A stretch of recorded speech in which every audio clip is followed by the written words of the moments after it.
whether or not you click on that button. Every site you visit gives them more information to store and commercialize. There's an implicit bargain there, but who's getting the best of it? Now let's look at some of the other reasons your digital footprints matter.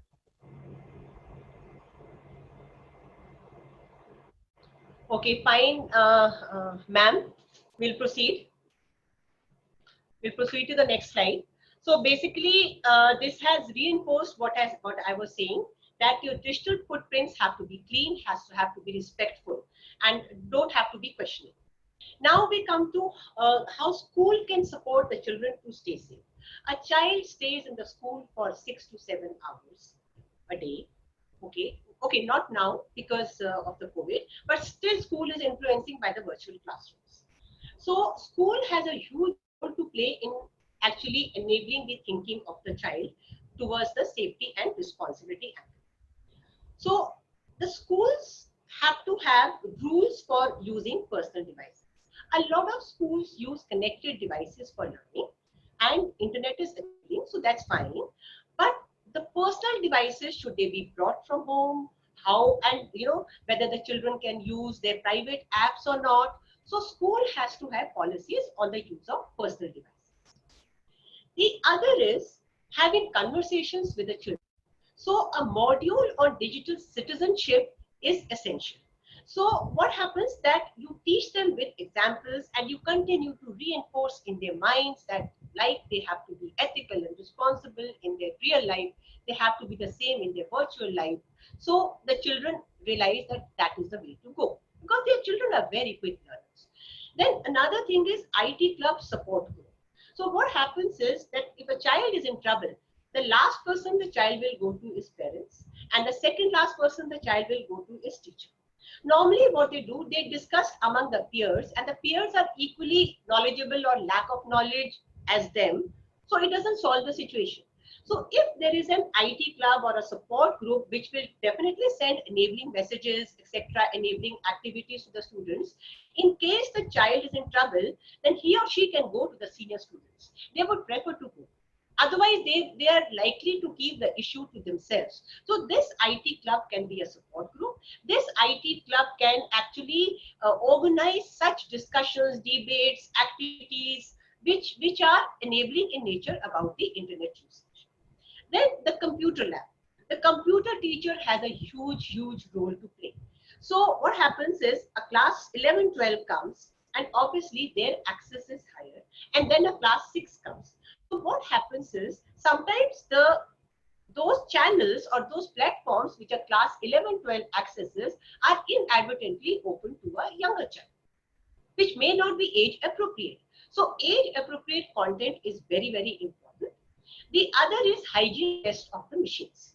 What is hygiene test is that sometimes a senior class is in the computer lab, and just out of mischief, out of fun, those children may leave something objectionable messages or pictures for the younger ones to see. कि देखते क्या होता है, चलो मजा करते हैं.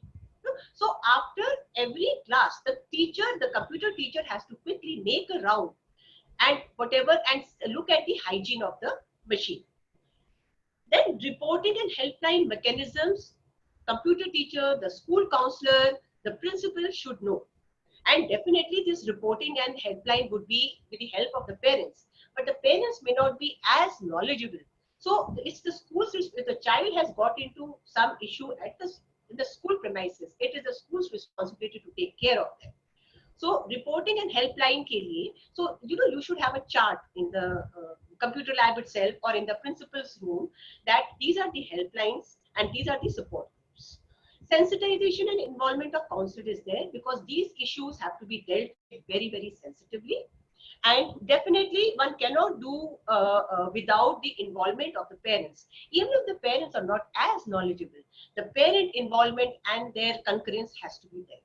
Thus, the school needs to empower, educate, and support. And I have put in the bracket, think before punishing and penalize. Okay, sometimes punishments are needed, but we have to understand why the child did it. We have to logically reason with the child, and we have to make it an example for the others as well. Now, going to the next slide of virtual learning. So the learning must never stop. So there are 1.8 billion children in the world who are not attending schools these days. Okay, altogether there are more than 3 billion adults who are in the lockdown or the semi-lockdown mode, and out of them 1.8 billion children. And then a large number are in India. So, they are not attending the school, and then currently there is no surety of when the schools will be open. So we can't have the learning stop. So the schools, the government, the organizations have taken on this responsibility, and which is very, very commendable, to conduct online learning. But online learning, it is the school, the teachers have to ensure the safety of the child in that learning room, wherever the online learning takes place. So the school or the teacher should use safe and recommended platforms, and not any.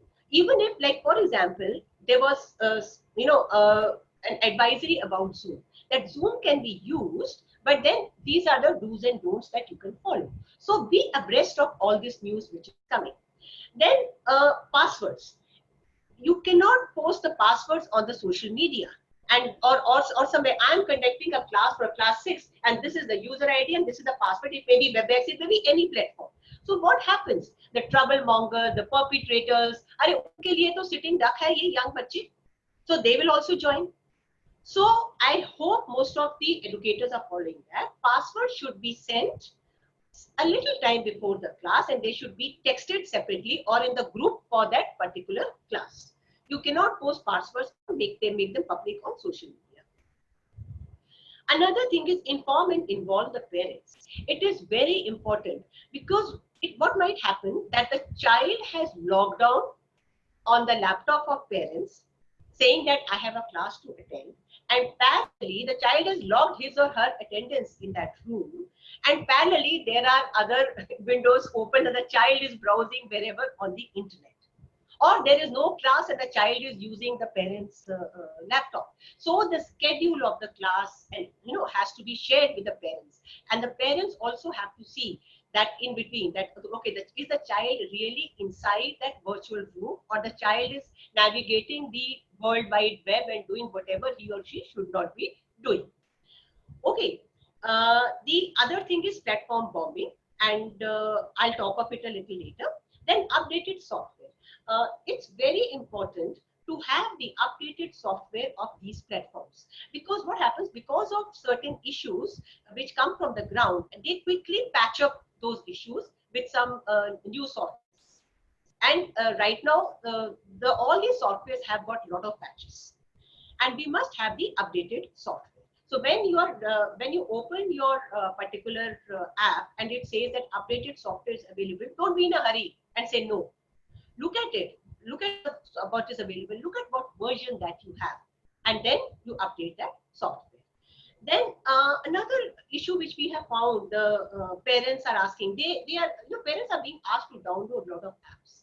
So a lot of apps for drawing, designing, quizzes, and all that, and they're not sure whether those apps are safe, whether they are stealing the data, whether the apps contain malware, whether the apps themselves are malicious software.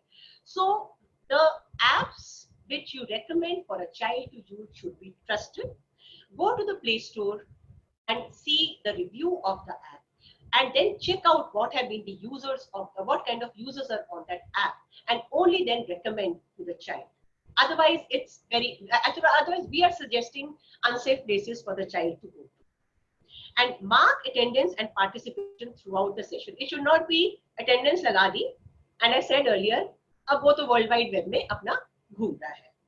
So the student learning in virtual space is your responsibility. This is for the educators and this is for the school.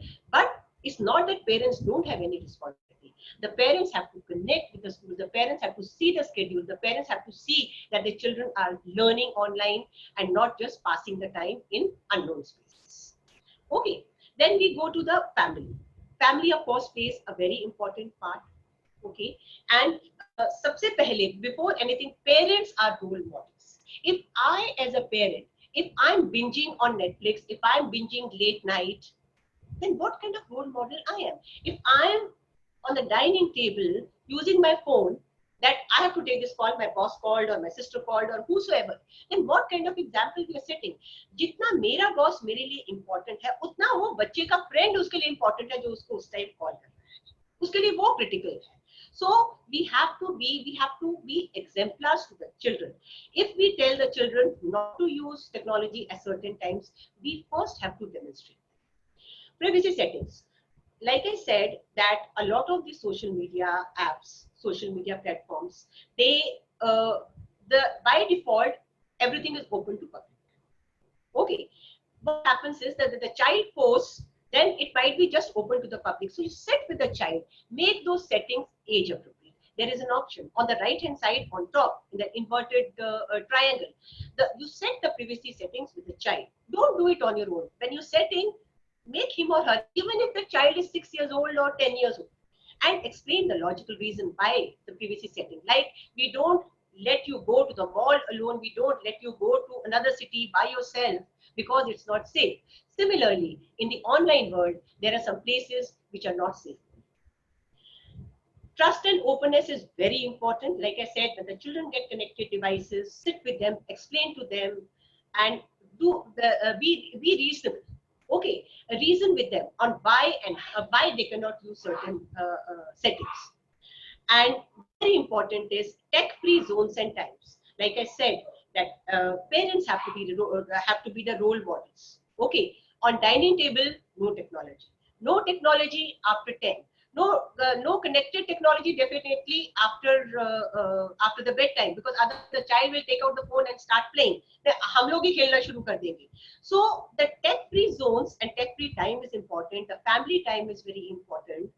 Bedrooms, no technology. Dining room, no technology. When family is bonding, no technology. Cyber hygiene sessions are very important, and continue to have those sessions about do's and don'ts with the children. And coming to the school rules, are very important. If the school says no personal devices, then no personal devices. If you are encouraging your child to sneak the phone in and keep it on silent or keep it on off, then what kind of morals, values are we giving to a child? जब हम उनको गलत करना सिखाते हैं और जब वो गलत करते हैं तो हमें बहुत बुरा लगता है, हम उन पे नाराज हो जाते हैं, we punish them. Again, role models, exemplars. Laws and reporting. Parents have to understand the laws, the reporting. Like I said, educators have to do earlier. They should know what is legal, what is illegal, where they can report. I'll touch upon reporting also. And avoid sharenting. Okay, sharenting गलती से उसमें sharpening है, वो typo है. Sorry about that. So sharenting is when parents share stuff about their children. The child is roaming around in diapers, so beautiful bummy photo ले ली. The child is having bath, तो अच्छा the child is looking cute, वो ले लिया. या फिर बच्चे ने funny face बनाया, वो ले लिया. And then posting all these things on the internet. Okay, so what happens? You're also leaving a trail for the children, and how embarrassed they will be after so many years when they see their photo with that bum which looked cute earlier, which will be a huge embarrassing moment for the children. So stop sharenting. And in US, there have been 2 cases recently where one 17-year-old and one 21-year-old, they sued their parents because they said that our social media presence is very embarrassing. Filter inappropriate content. So there are parental controls. I'll quickly name a few because of paucity of time. So there is a Net Nanny, which is both desktop and mobile, which filters the objectionable word, like for example, sex or something you want to filter. So it does that. Okay, then there is YouTube for kids. So why should children be on the regular YouTube? Because YouTube has all kind of videos for all kind of ages. So if your child wants to search the videos, use YouTube for kids. Then there are browsers. Why should you child search Bing or Google just like we do? They are not adults, so they should do Google Safe Search. Or they should go on browsers like Kiddle and MobiCop and Custido for filtering information. So when you can Google these online, and they will be plenty, but download only which are recommended, download only which have good reviews. Nahi to pata chala ki you downloaded something which is taking all the data, which is causing more harm than good. So for the parents, it's very important that you instill confidence and not fear so that the child can come to you. So the next slide is a simple slide, but looks simple, but is actually profound. Stop, think, and go. Okay. So as we cross the street, we just don't go headlong into the street. We stop. If we are driving, if we are cycling, or if we are just crossing the road, we look at the signal. And then if it stays red, we stop. And then yellow, we get ready and green, we go. Similarly, internet is the same. Navigating the highway and the back lanes of internet is actually the same thing, if not even more dangerous. So whenever you are posting something or your child is posting something, you have to sensitize them to this side. So they should stop. Am I posting? Is it mean? Is it hurtful? Is it required? Is it harmful? Okay. What kind of impact it will have on me? Do I really need to post it? So the 3 C's come into play. So the child thinks that, child is in the yellow mode, reflective mode, thinking mode, that what kind of, repercussions it will have on me.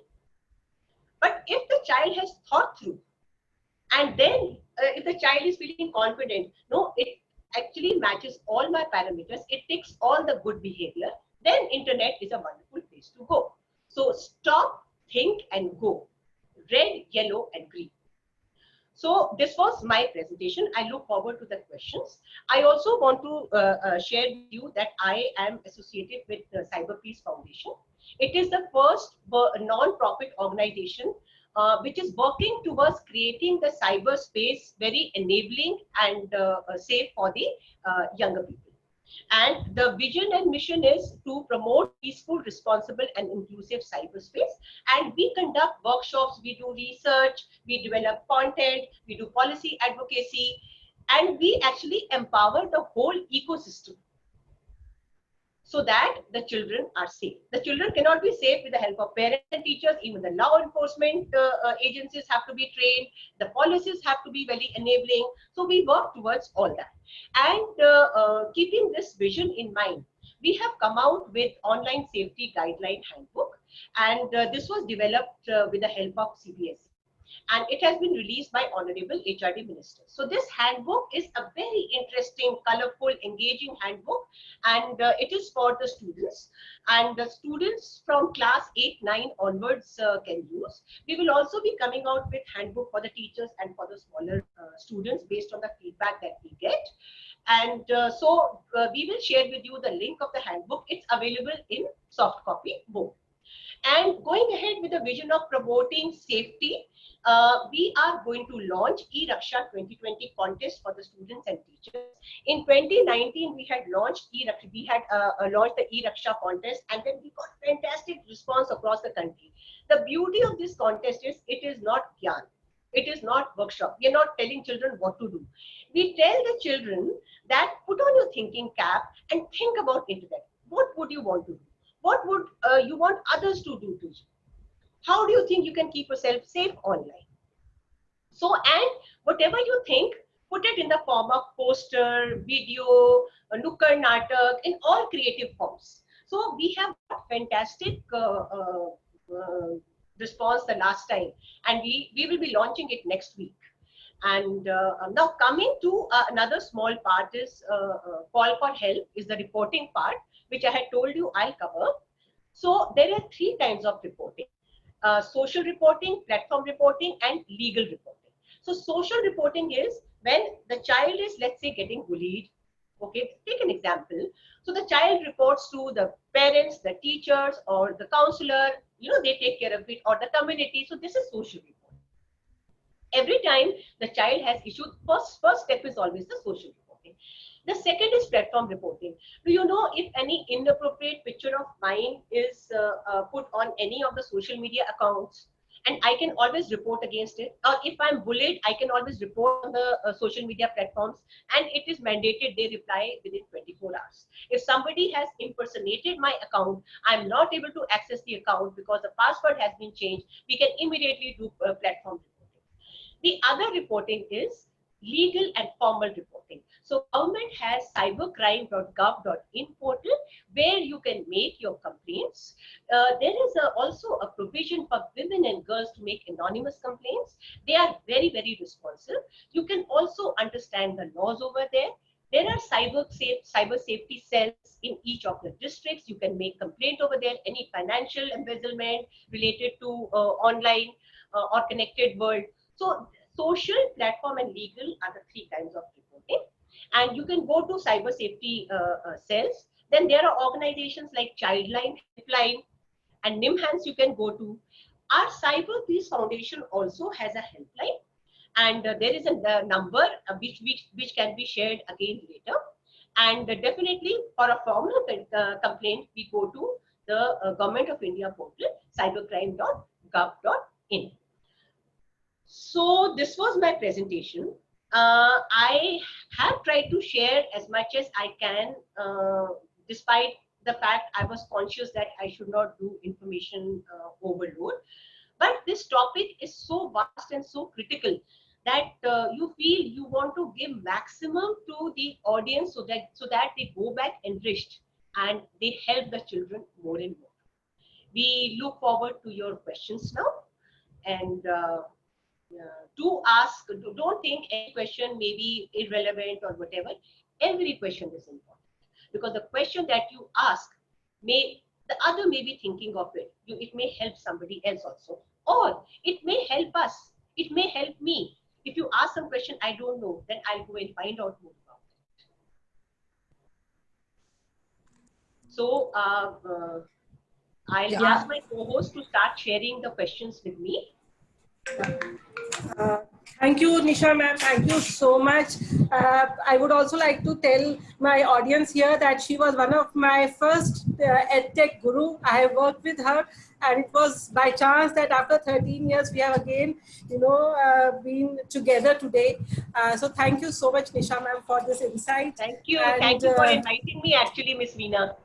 Thank you, ma'am. Thank you so much. So here, the biggest takeaway that we have taken from your slide is stop, think, and go. This is very, very important, which will save us from, many things for the cyber bully that we are doing, we are undergoing with our, even with our students, with our children. We should always have a session about stop, think, and go before we log anything, before we go for any app, or we post anything online. So this is the biggest thing that you have told us, and also about the Kindle, browsers that we have. I'm sure many of us are not aware of it, that we have some special browsers, YouTube channels for kids. So these are some of the things, small things will be, which will take us along a very long way in cyber safety. So ma'am, there are some questions which that, our audience has also posted. So first of all, they are all saying me thank you, and it was a very enriching session that we had. The first question that I want to take here is that how do we educate more to the parents? Because when we are talking about primary students or pre-primary students, so it is about the parent first. So how do we educate our parents? Should we take a special session with them, or what should we do? Okay, yes, definitely parents have the equal responsibility as the educators, and I said that parents are digital migrants. They were not born into the technology connected world. So what we normally do is that getting parents together sometimes is challenging because they have the different professional, the work timings. So on a PTA day, the schools often have the session going, like half an hour capsules going. So on the PTA day, when the parents come to collect the report cards, then they can attend these sessions. They can be half an hour, 45 minutes capsule sessions going on. So every PTA, the online safety sessions, and that is one. The second is that keep on sending the messages, because every class, every school has groups. So do keep on sending engaging messages, informative messages to the parents, flyers, pamphlet, ebooks, or whatever. And then we also are developing, in fact, with NCERT, I'm developing guideline for the parents.